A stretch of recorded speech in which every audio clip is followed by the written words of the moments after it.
Assalamualaikum warahmatullahi wabarakatuh. Waalaikumsalam warahmatullahi wabarakatuh. Selamat siang, Ibu Kepala Sekolah, Bapak Ibu Guru. Saya di sini akan menyampaikan diseminasi, yaitu atau penyebarluasan pemahaman tentang budaya positif di sekolah.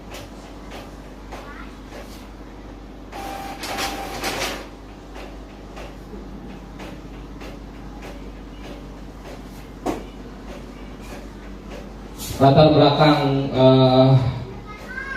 kegiatan ini adalah Ki Hajar Dewantara mengemukakan bahwa tujuan pendidikan adalah proses menuntun segala kodrat pada anak-anak agar mereka dapat mencapai kebahagiaan setinggi-tingginya, baik sebagai manusia maupun anggota masyarakat.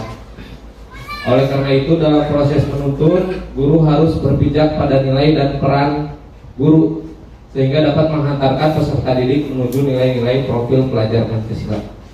Pada intinya, Ki Hajar Dewantara dalam filosofinya terkait pembelajaran itu menyebutkan bahwa mendidik siswa itu adalah menuntun mereka menuju kebahagiaan mereka setinggi-tingginya sesuai dengan kodrat alam dan kodrat zaman.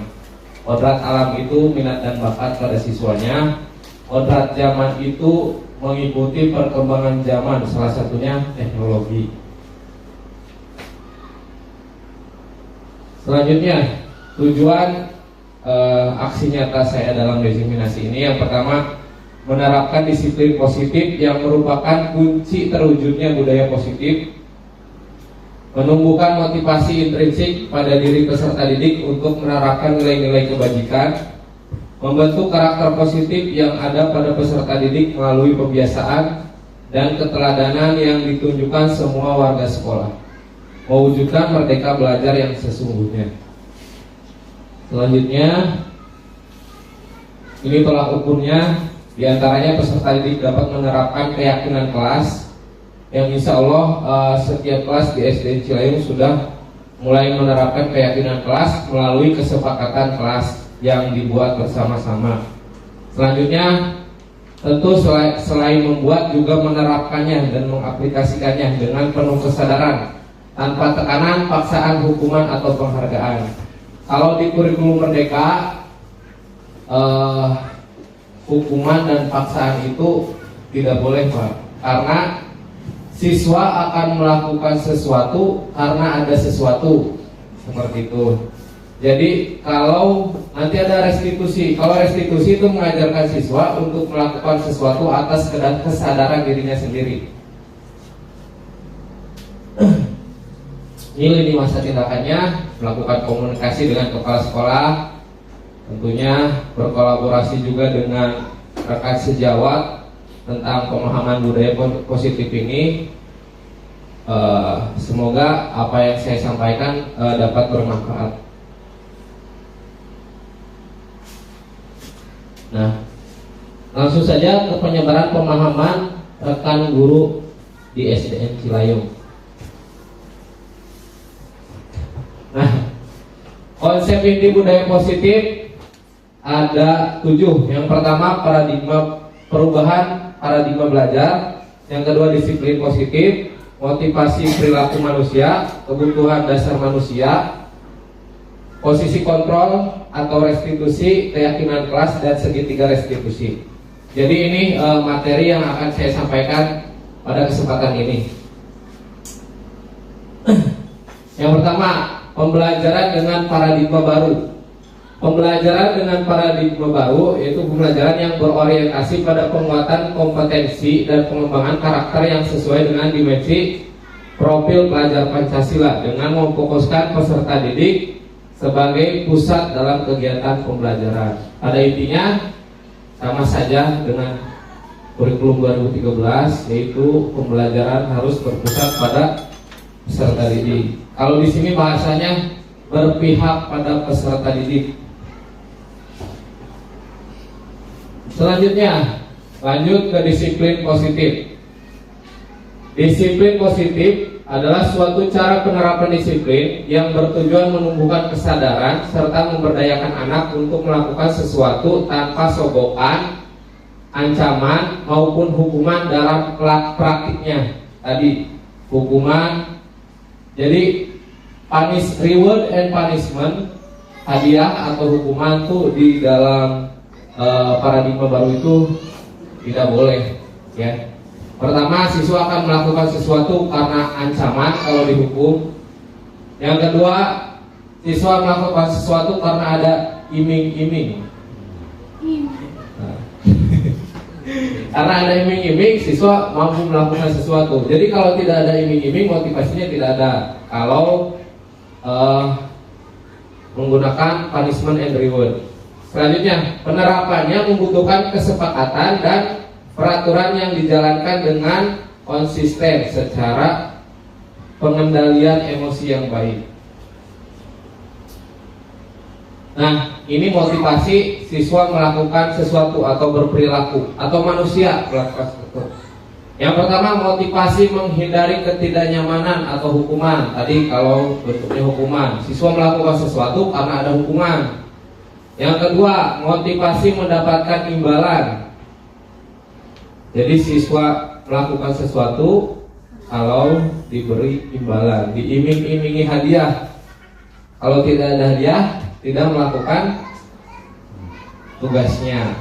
Yang kedua, motivasi untuk menjadi orang yang mereka inginkan dan menghargai diri sendiri dengan nilai-nilai yang mereka percaya. Kalau yang ini, dia melakukan sesuatu sebagai bentuk rasa bangga terhadap dirinya melakukan sesuatu tersebut. Jadi ini 3 motivasi yang ada pada manusia. Kalau yang 2 ini motivasinya eksternal, hukuman dan hadiah dari pihak luar. Kalau ini dari internal, dari dalam diri sendiri. Nah, selanjutnya 5 kebutuhan dasar manusia. Manusia ini.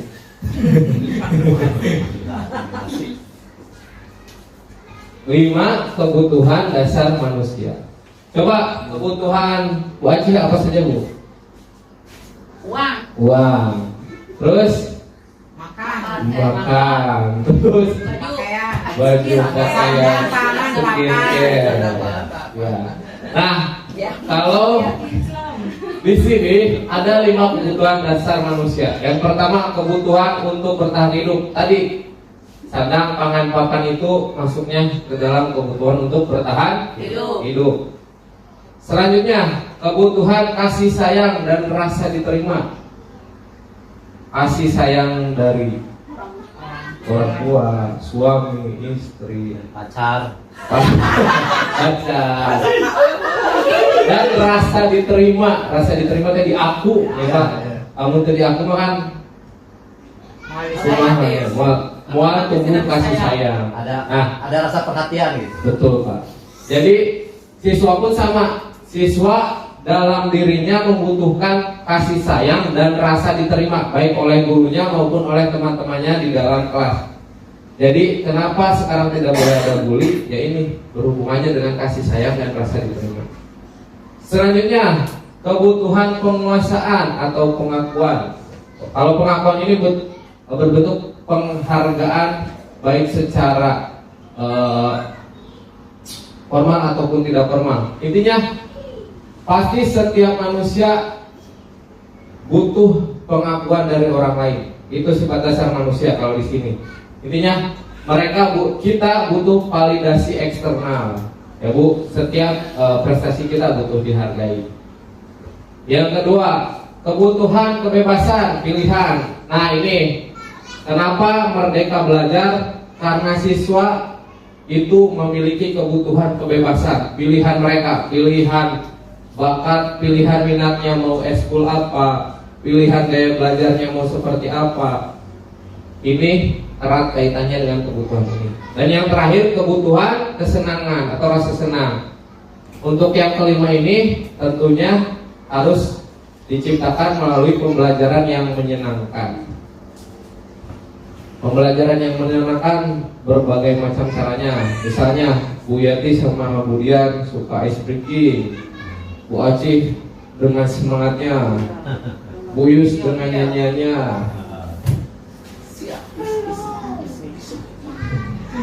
Konsep disiplin, pendekatan restitusi untuk menciptakan disiplin positif. Ini yang kemarin saya praktekkan dengan Azka dan Aktiva. Jadi restitusi adalah proses menciptakan kondisi bagi peserta didik untuk memperbaiki kesalahan mereka, sehingga mereka dapat kembali pada kelompoknya dengan karakter yang lebih kuat. Misal gini, ada siswa berantem. Ini saya kasusnya SMA ya. Ada siswa berantem sampai mencopot kancing baju temannya, shopping beracun, gejot-gejot, copot kancing. Terus datanglah guru, kenapa berantem? Terus yang kancingnya copot laporan kepada gurunya, Bu, kancing saya copot tadi karena berantem. Kenapa berantem? Intinya bermain tapi kelepasan ya Bu. Nah, si guru itu harus mampu memvalidasi.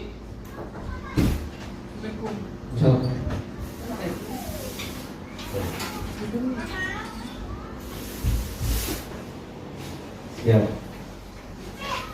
Memvalidasi tindakan tersebut.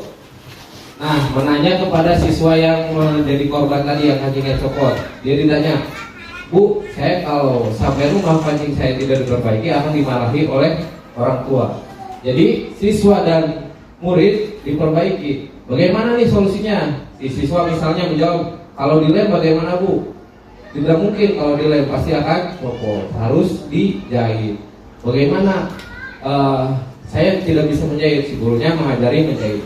Pada akhirnya si anak masalahnya selesai dan kemudian dia punya kemampuan baru, yaitu apa? Menjahit. Jadi kalau dalam restitusi ini masalah selesai dan ada inovasi baru pada si siswa tersebut. Misal kemarin si Azka dalam praktek kemarin dia makan gorengan sampai mengotori buku temannya karena belum sarapan katanya di rumah. Terus makan pas pembelajaran, dipanggil. Terus ketika dipanggil cerita kenapa bisa makan di kelas karena belum sarapan. Pada akhirnya solusinya adalah harus sarapan sebelum belajar. Jadi solusi masalah selesai dan si Azka pun punya kebiasaan baru yang akan dia terapkan, yaitu sarapan sebelum ke sekolah agar dia tidak makan lagi di kelasnya. Jadi ada keterampilan atau kebiasaan baru ketika masalah itu selesai kalau direstitusi. Ciri-cirinya bukan untuk menebus kesalahan. Kalau untuk menebus kesalahan biasanya hukuman, bisa dihukum. Kalau berat berarti dipenjara dan lain sebagainya. Tawaran bukan paksaan. Menuntun untuk melihat ke dalam diri, kemudian mencari kebutuhan dasar yang mendasari tindakan. Tadi si Azka belum sarapan, berarti kebutuhan dasarnya apa dari yang 5 tadi? Ayo. Makan berhubungannya dengan apa? Bertahan hidup, betul. Nah, selanjutnya menguatkan dan fokus pada solusi, mengembalikan peserta didik yang berbuat salah pada kelompoknya. Jadi masalah selesai, siswa lebih dengan karakter yang baru. Nah ini perbedaan hukuman, konsekuensi dan restitusi. Hukuman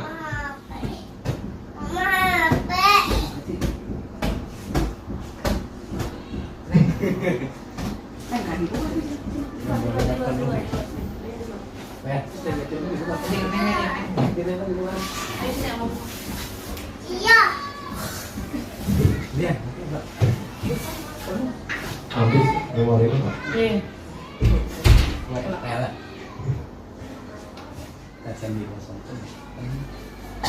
Ada dulu potong-potong dulu Pak.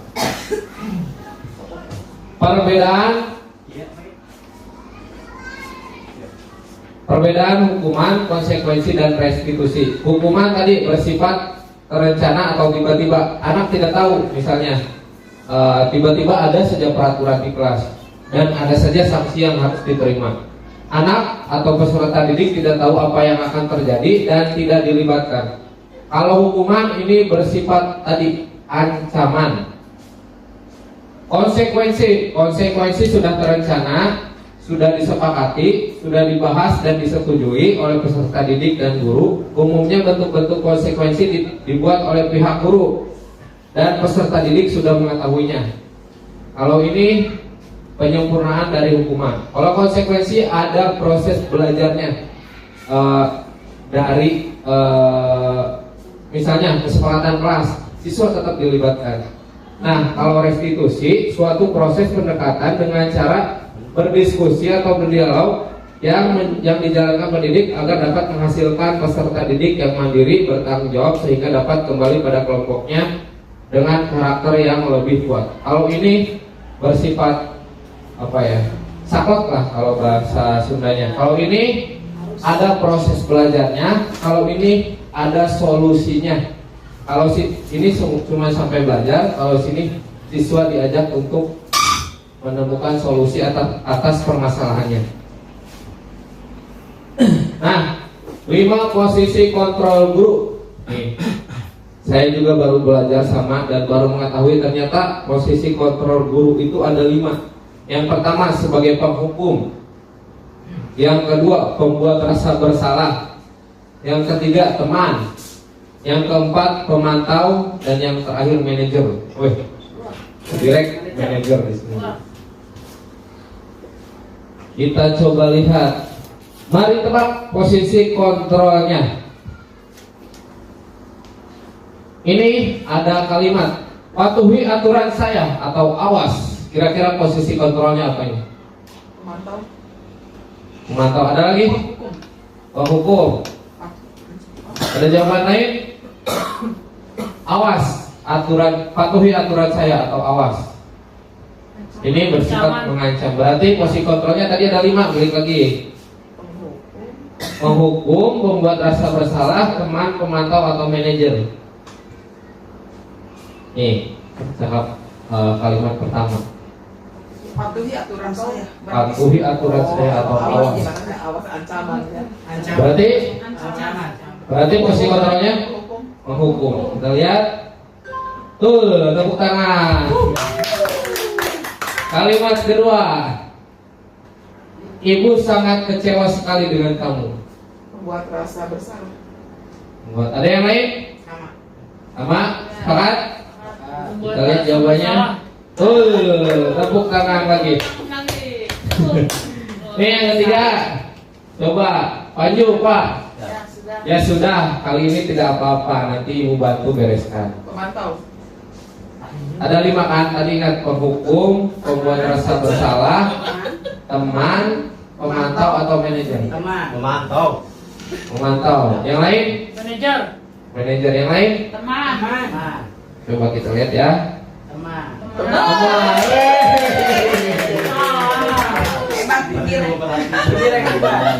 Jadi posisi, kalau posisi teman, si guru itu mensejajarkan diri dengan siswa. Dia bisa membantu seolah-olah menjadi temannya.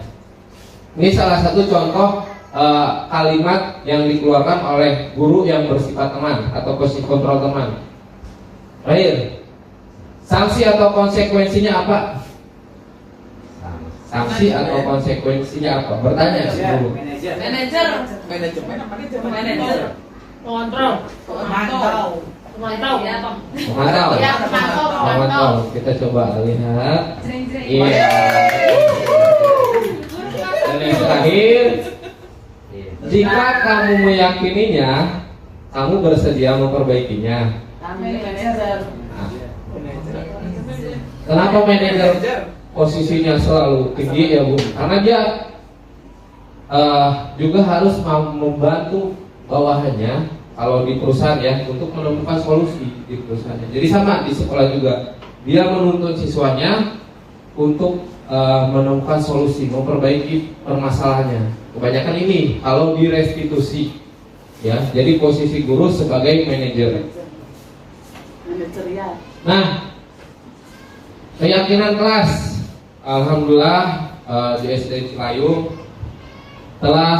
semua kelas telah membuat kesepakatan kelas. Tapi apakah kesepakatan kelas kita yakin bahwa itu sudah betul, nah kita cek di sini. Keyakinan kelas, metode untuk menimbulkan kembali disiplin positif yang didasari oleh motivasi dalam diri. Tadi yang 3 motivasi.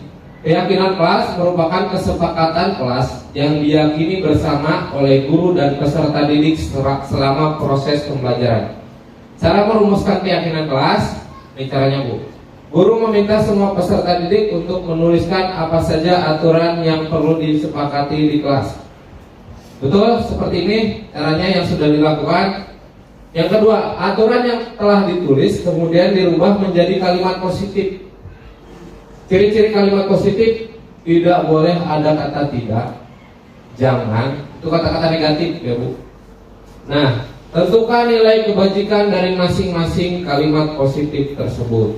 Ini prosedur pembuatan keyakinan kelas. Nah, prosesnya seperti ini. Berdiskusi dengan siswa cara membuat keyakinan kelas. Buat dulu peraturan kelas. Kalimat peraturan kelas boleh. Nanti baru setelah kalimat peraturan kelas jadi dirumuskan peraturannya menjadi keyakinan kelas. Tadi kalimatnya harus kalimat positif. Yuk, kita coba di sini merubah menjadi kalimat positif. Tidak boleh ada yang bertengkar. Ini kalimat negatif. Kita rubah jadi kalimat positif. Jangan teman harus rukun. Boleh. Coba ada yang lebih general lagi nggak, Bu? Sebuah kalimat tapi mewakili, kan bertengkar, saling mengejek, semua terwakili di sini. Apa coba? Itu kata awalnya tidak boleh diganti kata apa Tidak untuk boleh. buat kalimat positifnya. Iya Pak. Kalau ini kan kalimat negatif Tidak, karena ya. ada kata tidak. Kalau kalimat positif, Positifnya tidak boleh ada kata tidak, jangan dan lain sebagainya. ganti. Kasih contoh ya.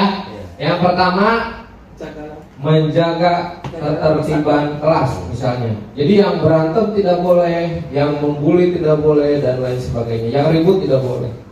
Jadi sudah terwakili. Menjaga ketertiban kelas.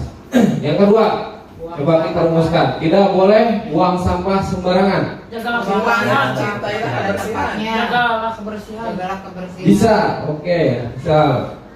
Menjaga kebersihan kelas ya Bu. Mantap. Yang ketiga, tidak boleh mencontek ketika pembelajaran.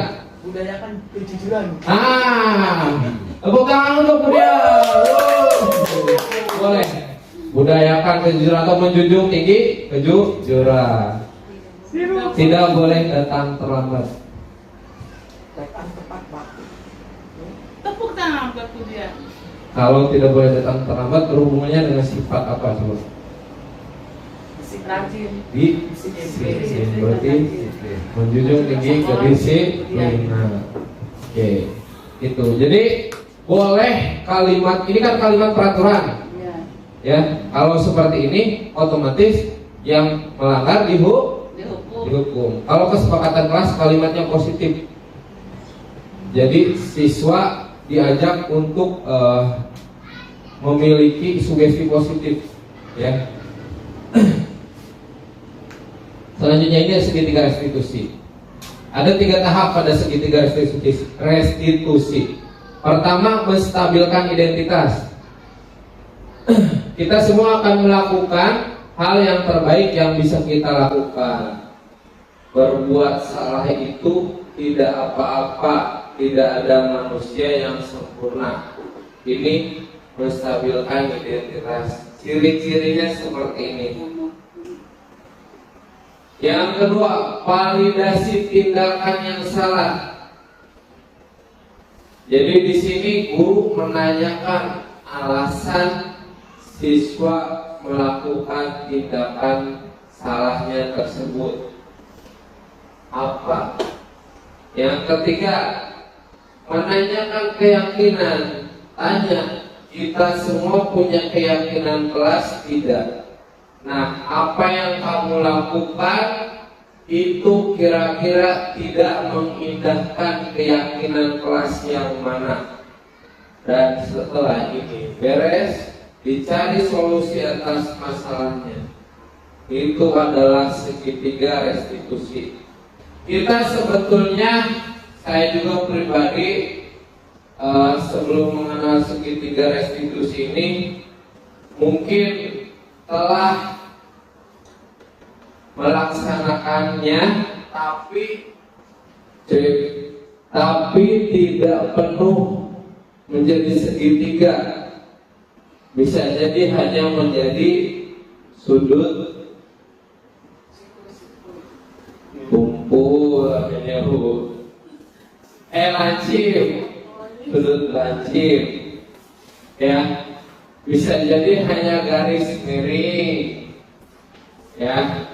Misalnya, kalau yang pertama menstabilkan identitas, pasti semua guru pernah melakukannya. Jadi memberitahu bahwa apa yang dilakukan oleh siswanya itu salah, dan bahkan sampai tahap kedua, menanyakan alasan atas perbuatan kesalahannya tersebut. Nah, ini contoh kasus saya kemarin bermain peran dengan siswa. Kita coba tonton.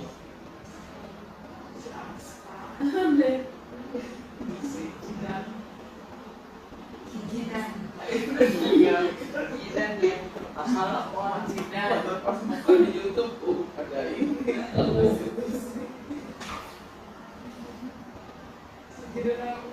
Laporan berbalas.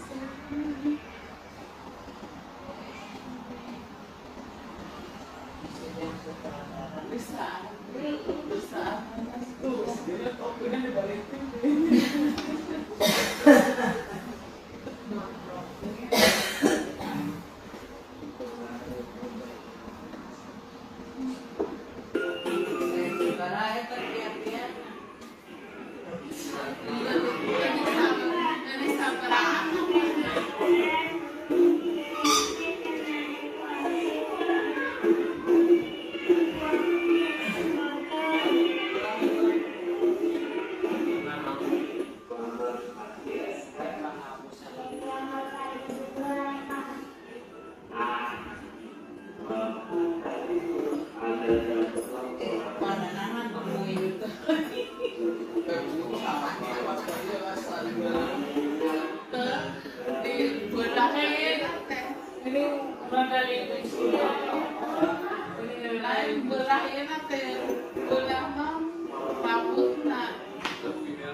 Baik, itu contoh penerapan segitiga restitusi yang saya simulasikan bersama siswa kelas 4.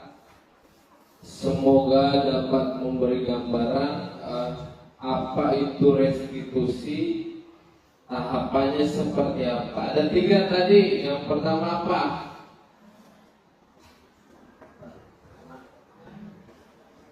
Pertama apa tadi?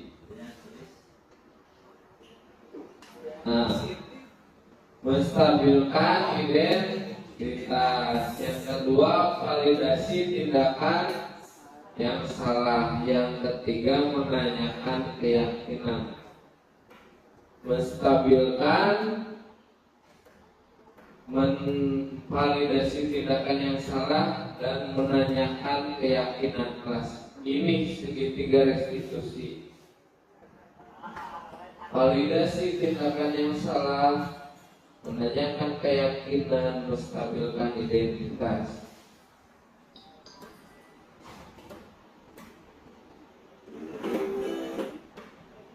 Selanjutnya, orang ini kata-kata dari Rudolf Dreyfus, seorang ahli pendidikan dari Eropa.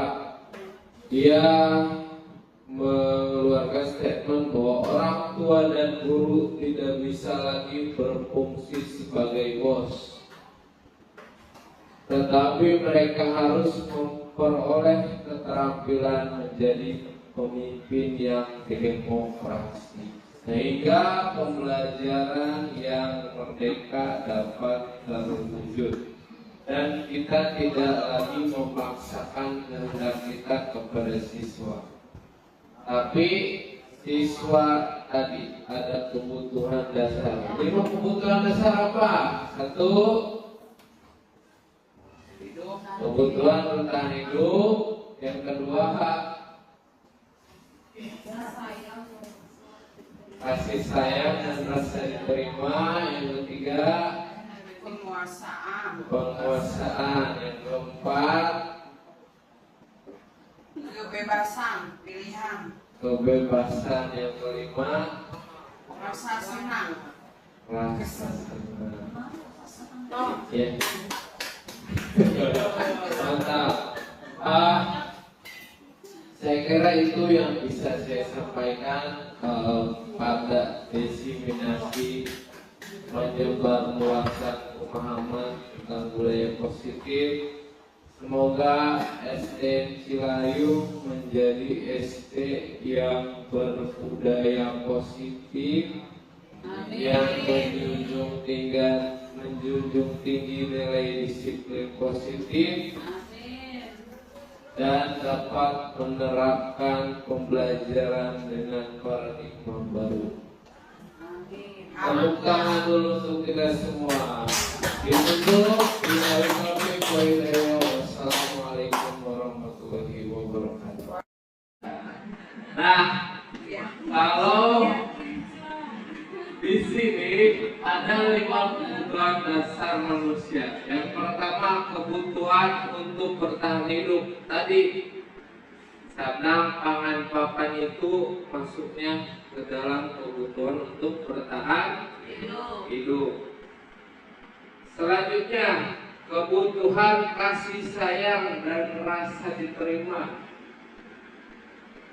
Kasih sayang dari orang tua, suami, istri, pacar, pacar, dan rasa diterima. Rasa diterima tadi aku, ya Pak. Kamu tadi aku makan. Mual tumbuh kasih sayang. Ada rasa perhatian gitu. Betul, Pak. Jadi siswa pun sama. Siswa dalam dirinya membutuhkan kasih sayang dan rasa diterima, baik oleh gurunya maupun oleh teman-temannya di dalam kelas. Jadi kenapa sekarang tidak boleh ada bully? Ya ini berhubungannya dengan kasih sayang dan rasa diterima. Selanjutnya, kebutuhan penguasaan atau pengakuan. Kalau pengakuan ini berbentuk penghargaan baik secara formal ataupun tidak formal. Intinya pasti setiap manusia butuh pengakuan dari orang lain. Itu sifat dasar manusia kalau di sini. Intinya kita butuh validasi eksternal. Ya Bu, setiap prestasi kita butuh dihargai. Yang kedua, kebutuhan kebebasan pilihan. Nah ini kenapa Merdeka Belajar? Karena siswa itu memiliki kebutuhan kebebasan, pilihan mereka, pilihan bakat, pilihan minatnya mau eskul apa, pilihan gaya belajarnya mau seperti apa. Ini erat kaitannya dengan kebutuhan ini. Dan yang terakhir, kebutuhan kesenangan atau rasa senang. Untuk yang kelima ini tentunya harus diciptakan melalui pembelajaran yang menyenangkan. Pembelajaran yang menyenangkan berbagai macam caranya. Misalnya Bu Yeti sama Bu Dian suka es krim, Bu Acih dengan semangatnya Buyus dengan nyanyiannya. Siap. Konsep disiplin pendekatan restitusi untuk menciptakan disiplin positif. Ini yang kemarin saya praktekkan dengan Azka dan Akifa. Jadi restitusi adalah proses menciptakan kondisi bagi peserta didik untuk memperbaiki kesalahan mereka sehingga mereka dapat kembali pada kelompoknya dengan karakter yang lebih kuat. Misal gini, ada siswa berantem. Ini saya kasusnya SMA ya. Ada siswa berantem sampai mencopot kancing baju temannya, saking berantem, kejar-kejar, copot kancing. Terus datanglah guru, kenapa berantem? Terus yang kancingnya copot laporan kepada gurunya, Bu, kancing saya copot tadi karena berantem. Kenapa berantem? Intinya bermain tapi kelepasan ya Bu. Nah, si guru itu harus mampu memvalidasi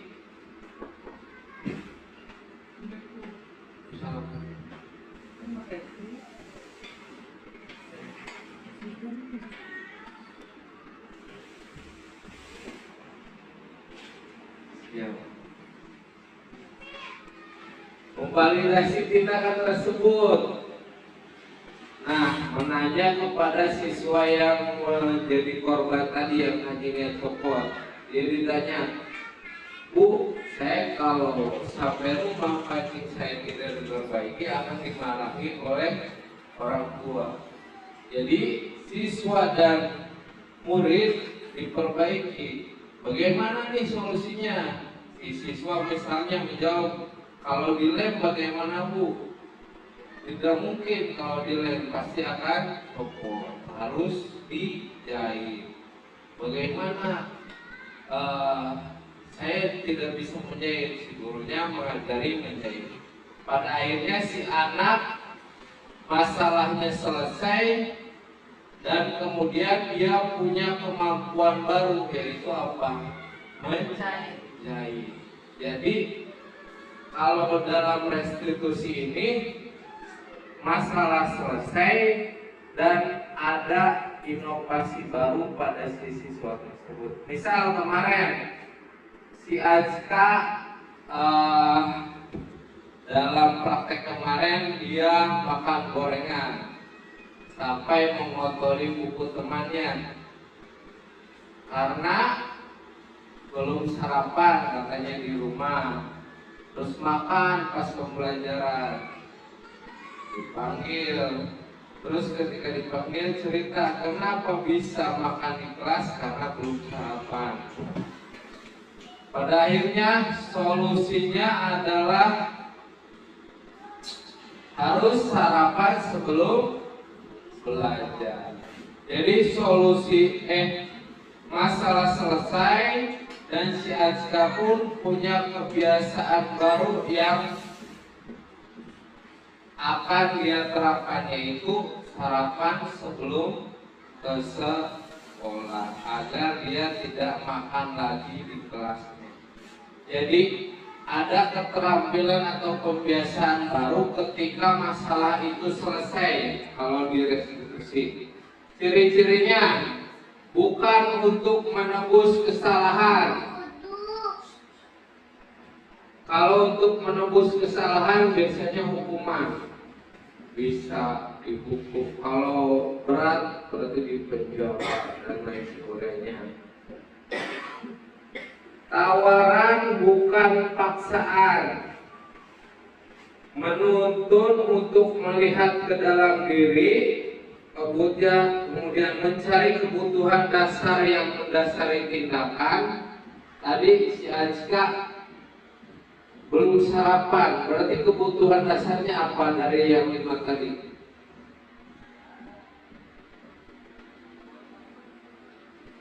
Ayo. Sarapan. Makan. Mengajarkan apa? Bertahan hidup, betul. Nah, selanjutnya menguatkan dan fokus pada solusi, mengembalikan peserta didik yang berbuat salah pada kelompoknya. Jadi masalah selesai, siswa lebih dengan karakter yang baru. Main juga. Nah ini perbedaan hukuman, konsekuensi dan restitusi. HP. Hukuman HP.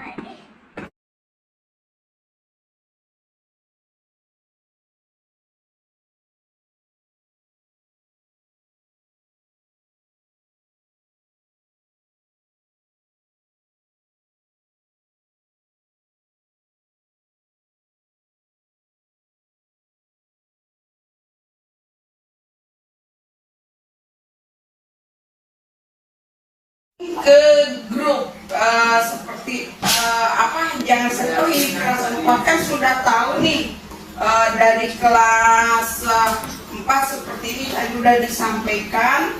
Jadi saya harap dari kelas 1 sampai kelas 6 dan juga guru mapel Iya, siap. ya. Jadi apa yang tadi disampaikan, yuk kita laksanakan karena yakin semuanya bisa ya, bisa. Tepuk tangan dulu ya buat kita semua. Terima kasih Pak Nandang atas ilmu buat kita semua.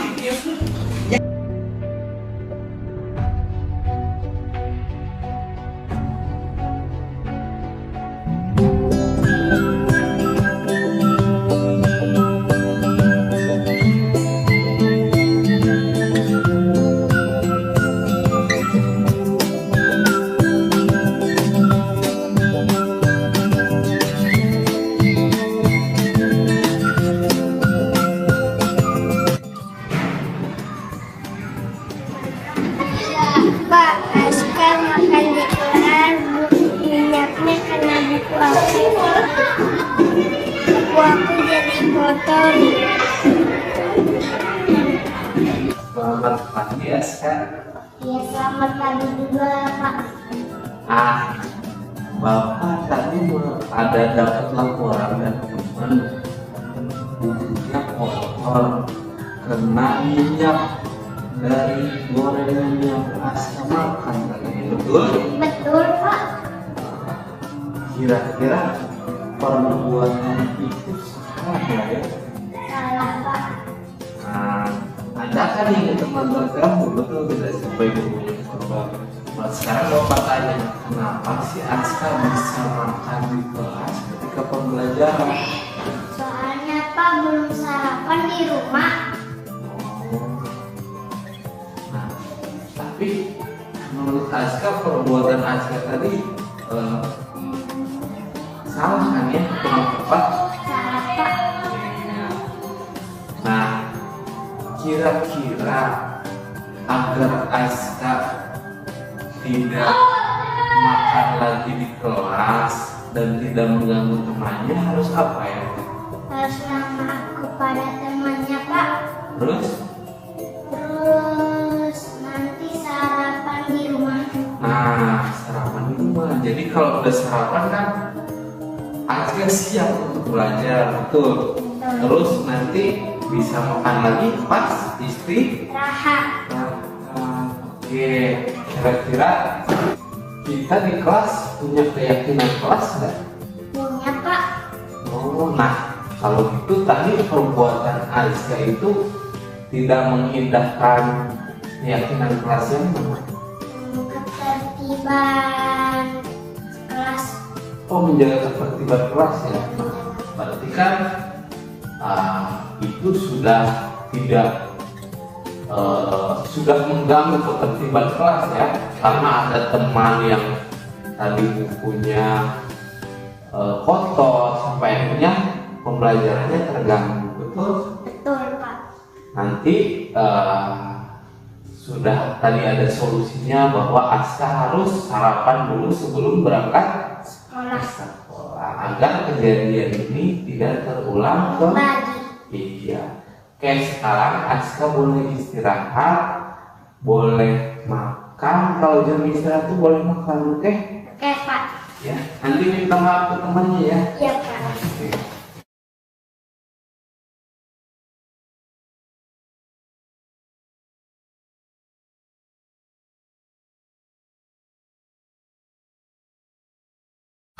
Siang Pak.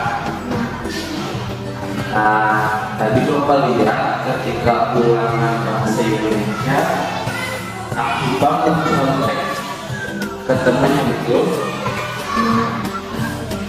Nah, kira-kira menurut Akifah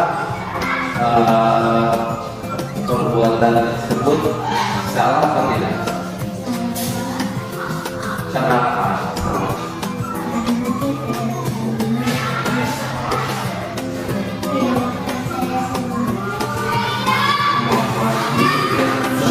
Karena Akifah tadi tidak jujur dan tidak percaya pada kemampuan diri sendiri ya. Bapak sekarang tanya, kenapa tadi Akifah mencontek?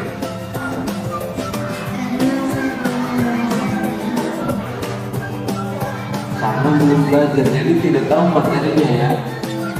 Kira-kira supaya Akifah tidak mencontek lagi harus seperti apa? Harus belajar, terus mendengarkan guru ketika di kelas ya. Nah, Akifah, Bapak tanya sekali lagi. Di kelas kita punya keyakinan kelas. Nah, kira-kira tadi Akifah mencontek itu tidak mengindahkan keyakinan yang mana? Kejujuran ya. Nah, berarti apa yang dilakukan oleh Akifah itu adalah perbuatan yang tidak jujur dan tidak mengindahkan keyakinan. Oke. Jadi tadi solusinya sudah kita temukan. Untuk agar Akifah tidak mencontek lagi harus belajar sebelumnya ya. Oke. Siap. Terima kasih. Assalamualaikum, nama saya Akifat. Saya senang telah melaksanakan praktek segitiga restitusi. Saya bisa menemukan solusi dari permasalahan saya sendiri.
Pak,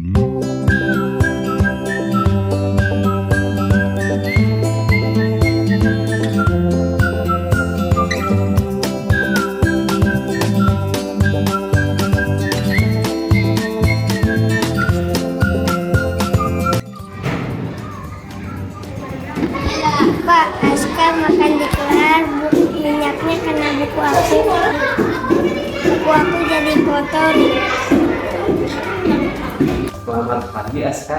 Ya selamat pagi juga Pak. Bapak tadi ada dapat laporan dari teman bukunya kotor kena minyak dari gorengan yang Aska makan tadi, betul? Betul Pak. Kira-kira perbuatan itu salah nggak ya? Salah Pak. Ada kan yang teman terganggu, betul tidak sampai bukunya kotor? Sekarang Bapak tanya, kenapa sih Aska bisa makan di kelas ketika pembelajaran? Soalnya Pak belum sarapan di rumah. Oh. Nah, tapi menurut Aska perbuatan Aska tadi salah kan ya, kurang tepat? Salah Pak.